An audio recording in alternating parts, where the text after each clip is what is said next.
नमस्कार दोस्तों, स्वागत है आप सभी का आपके अपने YouTube channel the secret civil servant में। और फिर हम क्वेश्चन लेकर के हाजिर हैं आपके सामने। और ये क्वेश्चन संबंधित है आपका गरीबी से। ठीक है, किससे संबंधित है? गरीबी से। गरीबी से रिलेटेड हम मुद्दे देखेंगे कि कौन कौन से मुद्दे गरीबी से संबंधित हैं, और सरकार द्वारा गरीबी उन्मूलन के लिए किए जा रहे प्रयास को भी देखेंगे।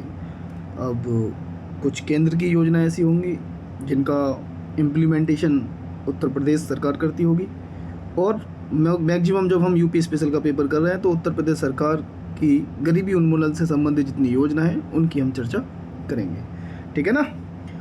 और क्या, और ये कि हम जैसे कि हम बोले थे कि स्टार्टिंग जब भी करेंगे हम ऐसे, कल संडे है तो कल एक ऐसे कराएंगे। ठीक है ना। रितु जी ने कहा था कि क्लाइमेट चेंज को ले लेंगे, तो ठीक है, देखते हैं क्लाइमेट चेंज पर कोई बेहतरीन सा ऐसे है ना, साक्षी गर्ग मैम का है, उस पर बहुत प्यारा ऐसे है, वो कराऊंगा मैं। ठीक है ना। तो स्टार्ट करते हैं हम अपने एक कोट से, जो ऐसे का ही एक हिस्सा है ना। निबंध में जो कोटेशन हम लिखते हैं है ना, उद्धरण लिखे जाते हैं, कविताएं हैं, कुछ विचारकों के कोट हैं, उनको हम डालते हैं निबंध में। तो उसकी एक प्रैक्टिस के तौर पर हम जो है डेली आंसर राइटिंग के समय पर एक कोट ले ही लेते हैं। तो रामधारी सिंह दिनकर जी का है, जो राजतंत्र सत्ता की विडंबना है, शासन सरकार पंचायती राज, ऐसी चीज़ों पे जब आप निबंध लिख रहे होगे तो वहाँ इसे कोट कर सकते हो। तो स्टार्ट करें। सदियों की ठंडी बुझी राख सुख भुगा उठी, मिट्टी सोने का ताज पहन इठलाती है, मिट्टी सोने का ताज पहन इठलाती है, दो राह समय के रथ का घर घर नाद सुनो, दो राह समय के रथ का घर घर नाद सुनो, सिंहासन खाली करो कि जनता आती है। ये जेपी आंदोलन जब हुआ था तो उस समय ये वाला डायलॉग बहुत फेमस हुआ था। और सिर्फ इतना ही आप लोगों ने ज़्यादातर सुना होगा कि सिंहासन खाली करो कि जनता आती है। और जनता जनार्दन डेमोक्रेसी में तो हमेशा होती है। अब की बार 400 पार लगाया था मोदी जी ने नारा, और सीरियस ले लिया जो है ब्रिटेन के अपोजिशन ने, ऋषि सुनाक को सत्ता से बेदखल कर दिया उन्होंने। अब की बार 400 पार उन्होंने सीरियस ले लिया। चलिए आगे बढ़ते हैं। क्वेश्चन है हमारा गरीबी से संबंधित, और गरीबी की परिभाषा से हम स्टार्ट करेंगे, जो कि ऑथेंटिक परिभाषा है, बिल्कुल वर्ल्ड बैंक की ली गई है। तो देखिए, विश्व बैंक के विभिन्न मानकों के आधार पर है ना, विश्व बैंक के विभिन्न मानकों के आधार पर गरीबी को जीवन स्तर, आय और बुनियादी आवश्यकताओं की पूर्ति के संदर्भ में देखा जाता है। वर्ल्ड बैंक के ये मानक है कुछ, और वो मानक समय के साथ बदलते रहते हैं। यदि किसी व्यक्ति की प्रतिदिन की आय $2.15 लगभग 160, नहीं वो आप ऐड कर लो, अगर ₹1 का कितना चल रहा है, 80, 85, 84 जो भी चल रहा होगा उसके हिसाब से जोड़ोगे तो और ज़्यादा बैठेगा। तो प्रतिदिन की आय $2.15 से कम है तो वह गरीबी रेखा के अंतर्गत आता है। ठीक है। तो ये हमने बता दिया कि गरीब कौन होता है ना। जो विभिन्न मानक हैं, मानक तो चेंज होते रहते हैं। जैसे पहले शायद 1.9 था है ना, $1.9 था, तो अब बड़ा करके कर दिया इतना। चलिए आगे बढ़ते हैं हम। नीति आयोग द्वारा जारी एक रिपोर्ट है, राष्ट्रीय बहुआयामी गरीबी सूचकांक 2024, ये जनवरी में आई थी। इसके अनुसार उत्तर प्रदेश में लगभग 17.40% जनसंख्या अभी भी क्या है, गरीब है। ठीक है। चलिए आगे बढ़ते हैं। अब हम जो गरीबी के मुद्दे देखेंगे, अब मुद्दे कोई सिर्फ एक गरीबी का मुद्दा तो है नहीं है, ये तो एक विस्कस साइकिल है, गरीबी का दुष्चक्र है ये तो। कि कैसे, अगर आप यहाँ देखो कि गरीबी का दुष्चक्र, यहाँ से ये और बना लेना इसको इस तरीके से है ना। तो आप देखिए, गरीब हो अगर आप, तो इसका मतलब है कि आपकी आय कम है। अरे गरीब का मतलब है ऊपर जैसे आंकड़े से अगर देखो तो ये क्या था, ये बात जो हम यहाँ बोल रहे थे कि प्रतिदिन की आय अगर इतनी है तो आप गरीबी रेखा में हो। तो गरीब हो तो इसका मतलब आपकी आय कम है, और जब आय कम है तो बचत भी क्या होगी, आपकी कम ही होगी, क्योंकि डेली की ज़रूरतों की सामान पे जो बेसिक ज़रूरत है उन पे खर्च हो जाएगा, तो बचत कितनी करोगे आप, तो बचत कम होगी। और जब बचत कम होगी तो पैसे जब कम होंगे तो मांग कम होगी, डिमांड कम होगी। पैसा ज़्यादा आता है तो डिमांड ज़्यादा हो जाती है आपकी, है ना। जहाँ आलू गोभी से काम चल रहा होगा फिर मटर पनीर चाहिए, चिकन मटन चाहिए, और भी फिर ढाबे पे खाना नहीं खाया जाएगा, फिर बड़े से 5 स्टार रेस्टोरेंट में खाना खाया जाएगा। फिर सिंपल सा, अरे चलो उस पर नहीं जाएंगे हम। अल्प उत्पादन होगा। जब डिमांड कम होगी तो सप्लाई भी कम होगी, तो उत्पादन भी कम होगा। अब जब उत्पादन कम होगा तो रोज़गार भी कम होगा, और जब रोज़गार फिर से कम होगा तो आय फिर से आ जाएगी कम। ये देखो आप दोनों इस सिचुएशन, ये वाली सिचुएशन अल्प आय, और यहाँ से ही शुरू हुए थे हम। अब जब फिर से अल्प आएगी, ये चक्र जो चला आपका, फिर से आप अल्प आय पे आकर टिक गए। और जब अल्प आय ही दिखाती है कि आप गरीब हो, क्योंकि वर्ल्ड बैंक कहता है कि अगर आप डेली $2.15 से कम कमाते हो तो आप गरीबी की रेखा के नीचे माने जाओगे। ठीक है, तो ये एक गरीबी का दुष्चक्र बेहतरीन चित्र है, इसको कहीं भी आप डाल सकते हो। इवन आप ऐसे वगैरह भी लिख रहे हो तो वहाँ भी दिखा सकते हो, अगर ज़रूरत है, डिमांड है वहाँ तो। ठीक है ना। चलिए, अब जो मेन फोकस था उस पर चलते हैं कि उत्तर प्रदेश में गरीबी से संबंधित निम्नलिखित मुद्दे हैं। जो मुद्दे हमको बताने थे, पहला उठा लिया, आर्थिक असमानता। ठीक है ना। तो यूपी में ग्रामीण और शहरी क्षेत्रों में व्यापक आर्थिक असमानता है। ग्रामीण इलाकों में लगभग 30% आबादी गरीबी रेखा के नीचे है। और देखो, एक बात मैं आपसे कहना चाहूँगा, आप अगर हमसे परफेक्ट बन रहे हो तो आपसे मैं परफेक्ट बनूँगा। कैसे? कि जो भी क्वेश्चन मैं कराता हूँ, आप बिल्कुल बेझिझक होकर के, बेधड़क होकर के, इसमें जो भी कमियां रहती हैं, जो भी आपको लगता है कि यहाँ डाटा गलत कोट किया गया है ना, यहाँ रिपोर्ट गलत कोट की गई है, तो वो भी बताएं। अगर डाटा और रिपोर्ट गलत कोट ना भी करी, अगर वहाँ डिमांड हो सकती है उस क्वेश्चन में कि इसके कंक्लूजन को ऐसे दिया सकता है, इसमें ये पॉइंट ऐड किया जा सकता था, वो सब बताया करें आप, है ना। कमेंट कर दिया करें, दूसरों को भी हेल्प हो जाएगी एक दूसरे के कमेंट पढ़ करके। ठीक है ना। चलिए, गरीबी के आकलन में समस्या, ये भी एक दिक्कत है कि गरीब कौन है, इसकी कोई परिभाषा अब कैसे करें हम। जैसे परचेजिंग पावर पैरिटी में हम दुनिया की 3rd नंबर की लार्जेस्ट इकोनॉमी है, लेकिन वैसे अगर जीडीपी के अकॉर्डिंग देखें तो हम 5वीं हैं। तो गरीबी के आकलन की समस्या है, क्योंकि आंकड़ों के संग्रहण में समस्या है, आय में उतार चढ़ाव होता रहता है।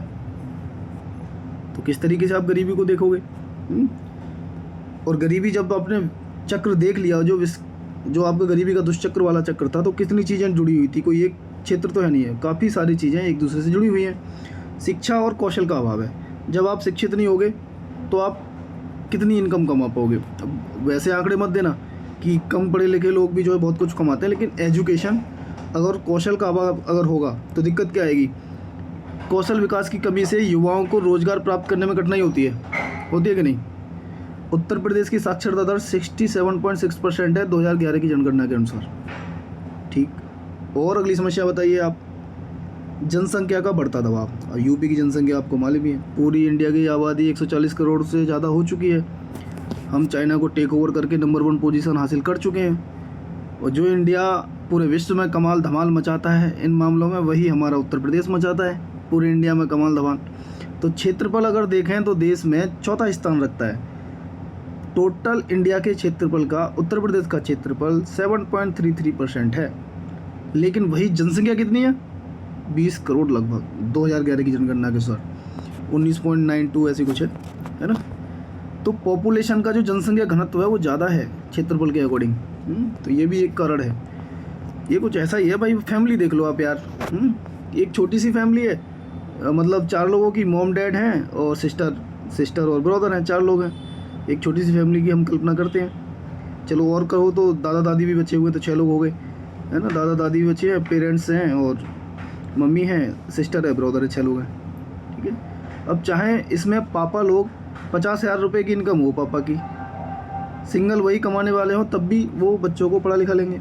अब सपोज करो उन्हीं के बच्चे हैं, और उन्हीं के बच्चे 4 हों या 6 हों, तो इनकी जनसंख्या का दबाव इनकी कैसे पड़ेगा? इनकी शिक्षा पे फ़र्क आएगा, इनकी स्वास्थ्य पे फ़र्क आ जाएगा, जो खर्च होगा पोषण वगैरह, स्वास्थ्य पे भी फ़र्क आएगा। तो पॉपुलेशन का दबाव अगर परिवार के अकॉर्डिंग जब पूरा उत्तर प्रदेश देखें, हम पूरा इंडिया देखें, तो इस चीज़ का प्रभाव बहुत पड़ता है।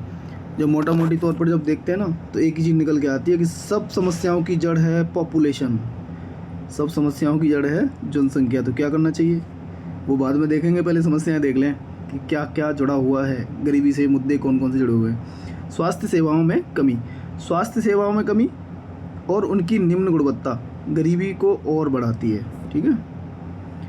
अब इसमें और भी कुछ डाल सकते थे, out of pocket health expenditure लोगों का कितना है ना, बीमा इंश्योरेंस वगैरह कितना है, आयुष्मान भारत योजना का जो जुड़ा हुआ इंडिया के जो पॉइंट है ना।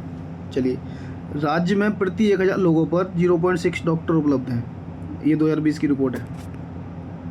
ठीक, आगे चलते हैं। ग्रामीण क्षेत्रों में अल्प विकास, किसका अल्प विकास है भाई ग्रामीण क्षेत्रों में?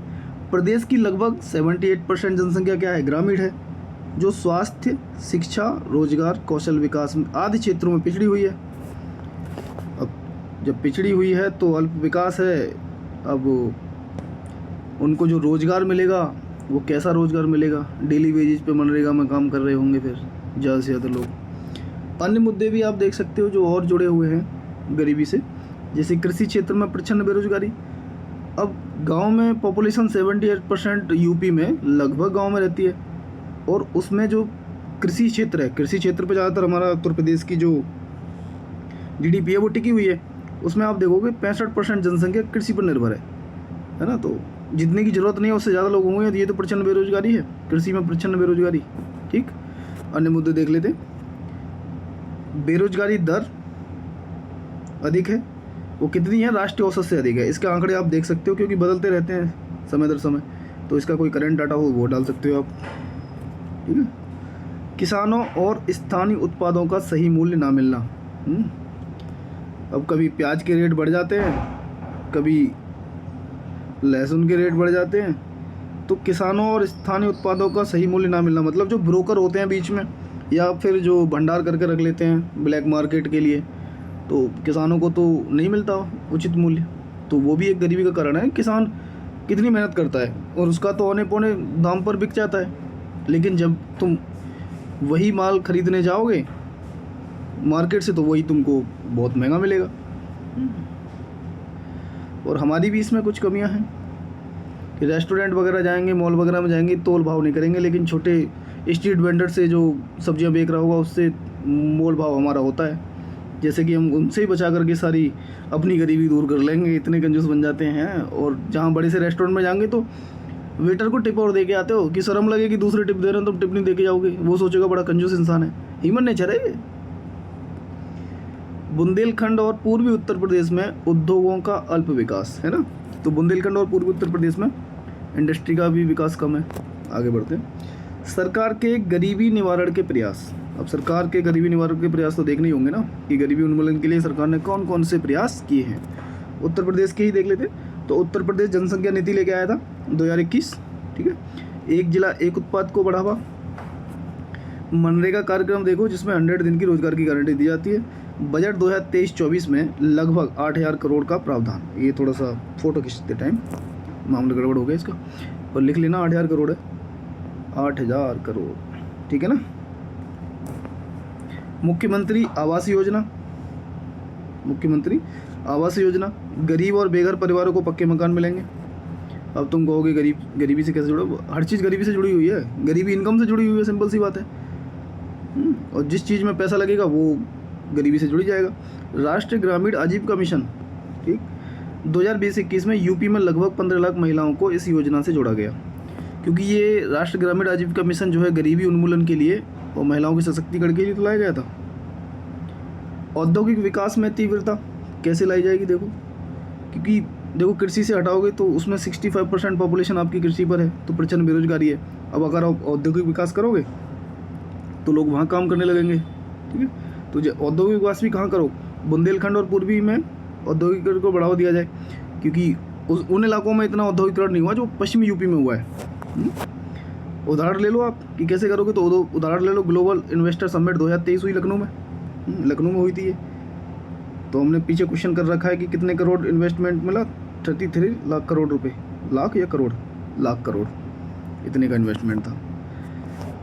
डाटा जो हम पढ़ रहे हैं ना सारा, अब जब क्वेश्चन आएगा तो बस कंसाइज वे में इधर उधर का डाटा आप ऐड कर सकते हो जहाँ ज़रूरत हो। खाद्य प्रसंस्करण उद्योग नीति आई 2022, इसके माध्यम से क्या है, स्टाम्प शुल्क में छूट मिली व सब्सिडी प्रदान करना। ये क्वेश्चन सीधे सीधे भी मिलेंगे जब हम जब हम इन्हें पर्टिकुलर वे में उठाएंगे अलग अलग से। चलिए, अन्य सरकारी प्रयास भी आप देख सकते हो, सिर्फ इतने ही प्रयास नहीं थे। और किसान सम्मान निधि योजना, ये सेंट्रल गवर्नमेंट की योजना है जिसमें आपको किसानों को 6,000 रुपये मिलता है वार्षिक रूप से, तो 2,000 रुपये तिमाही पर डाले जाते हैं, ठीक है। विश्वकर्मा श्रम सम्मान योजना, आत्मनिर्भर उत्तर प्रदेश, तेंदुलकर कमेटी। अब गरीबी उन्मूलन से संबंधित कुछ कमेटी भी बैठाई गई समय समय पर, जिन्होंने अपने सिफारिशें दी। तेंदुलकर कमेटी क्या है कि शहरी और ग्रामीण क्षेत्रों में गरीबी रेखा का निर्धारण। लकड़वाला कमेटी, अगर मैं आगे की राह इस क्वेश्चन में लिखता तो इस वाले पॉइंट को मैं किस में डालता, आगे की राह में डालता इसको, क्योंकि इसमें सिफारिश जो है वो आगे की राह में जाएंगी। तो गरीबी का आकलन कैलोरी के आधार पर हो, इन्होंने एक सिफारिश दी थी लकड़वाला कमेटी ने, ठीक है। चलिए, अब 2 ही पॉइंट पूछे गए थे कि आपके मुद्दे क्या हैं गरीबी उन्मूलन से गरीबी से संबंधित, और सरकार ने गरीबी उन्मूलन के लिए क्या कार्य किए, है ना। चलिए, अब आप सीधा कंक्लूड कर दोगे इस क्वेश्चन को। अब कंक्लूजन में आप देख लीजिए, निष्कर्षतः उत्तर प्रदेश में 2024 में नीति आयोग की रिपोर्ट के अनुसार भी लिख सकते हो, 5.94 करोड़ लोगों को गरीबी रेखा से बाहर निकाला गया। नीतियों और कार्यक्रमों, जो उपरोक्त नीतियां हमने बताई, जो सरकार के प्रयास बताए, उनको अगर प्रभावी कार्यान्वयन किया जाए तो बची जो 17.4% जनसंख्या है जो गरीबी रेखा के अंदर आती है, उसको स्थायी रूप से कम किया जा सकता है, ठीक है। एक तो ये है कंक्लूजन आपका। इसमें कुछ चीज़ों को जोड़ करके आप SDG 1 से भी आप जोड़ सकते हो, है ना, जो सस्टेनेबल डेवलपमेंट गोल है ना हमारे 17, उनमें पहला गोल तो यही है गरीबी उन्मूलन, तो उसमें सहायक होगा, ठीक है। ओके, तो एक क्वेश्चन आपका कंप्लीट है। बड़ा क्वेश्चन था, समय लग गया इसको, 15 मिनट लगभग लगे मुझे इसको करने में, ठीक है ना। तो थैंक यू सो मच।